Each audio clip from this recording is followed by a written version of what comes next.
আসসালামু আলাইকুম দর্শক, মালচিং পেপারে চাষের জন্য জমিতে কয়টা চাষ দিবেন আমি এই বিষয়ে আপনাদের একটু ধারণা দিই। আমি আসলে আমার জমিতে কাজ করতেছি, গায়ে একেবারে চোপা চোপা হয়ে গেছে, কাপড় ভিজে গেছে দেখতেছেন। তো মালচিং পেপারে চাষ করার জন্য জমিতে মাটি কেমন হলে ভালো হয় বা কয়টা চাষ দিবেন এই বিষয়ে আপনাদেরকে একটা ধারণা দিই। দেখেন আমার ক্ষেতের মাটিগুলো কেমন, ঘাস আছে যদিও, ঘাস এগুলো মরে যাবে, শুকিয়ে গেছে, মালচিং দিয়ে ঢেকে দিলে পয়সা নষ্ট হয়ে সার হয়ে যাবে। দেখেন জমির মাটির কি অবস্থা, একটা জিনিস আমি আপনাদের ক্লোজ করে দেখাই। এই দেখেন ছোট ছোট মাটির ঢেলা আছে, ছোট ছোট মাটির ঢেলা আছে, সাথে আবার এই যে পাউডারও আছে। এই দিকে দেখেন এই যে পাউডারও আছে।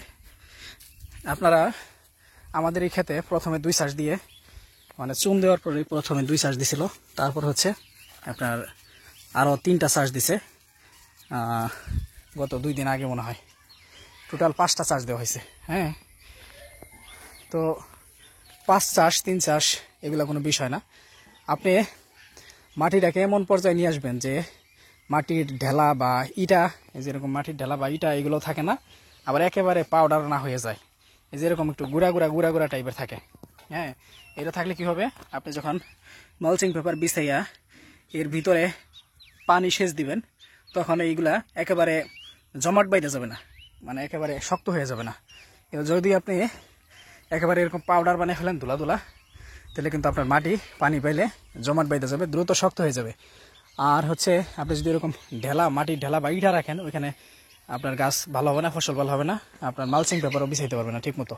এজন্য এই যেরকম একটু ঝুরঝুরা অবস্থা থাকতে, যে তার জন্য যে কই চাষ লাগে সেই কই চাষ দিবেন।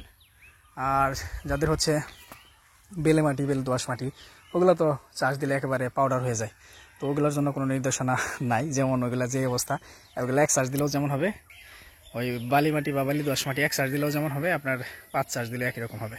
তবে যেগুলো দোআঁশ মাটি বা এঁটেল দোআঁশ বা এঁটেল মাটি, এগুলোতে আপনি এগুলা নিয়ন্ত্রণ করতে পারবেন। আর ওই বালি মাটিতে আপনার বেশি চাষ করে একেবারে দুলা হইলেও সমস্যা নাই, কারণ হচ্ছে বালি মাটি জমাট বাঁধে না, আর ওইগুলোতে পানি দিলে সহজে ভিতরে ঢুকে।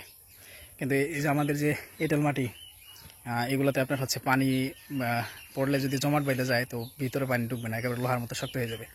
তো এই জন্য এরকম জোড়া জোড়া রাখা ভালো। হ্যাঁ, তো এটা আপনাদের জন্য পরামর্শ যে আপনারা হচ্ছে মালচিং পেপারে চাষ করতে চাইলে আপনাদের মাটি যদি এঁটেল মাটি বা এঁটেল দোআঁশ মাটি হয় বা অথবা দোআঁশ মাটি হয়, এরকম একটু ঝুরঝুরা রাখবেন, সেক্ষেত্রে আপনাদের মাটি দীর্ঘদিন নরম থাকবে, ভালো থাকবে।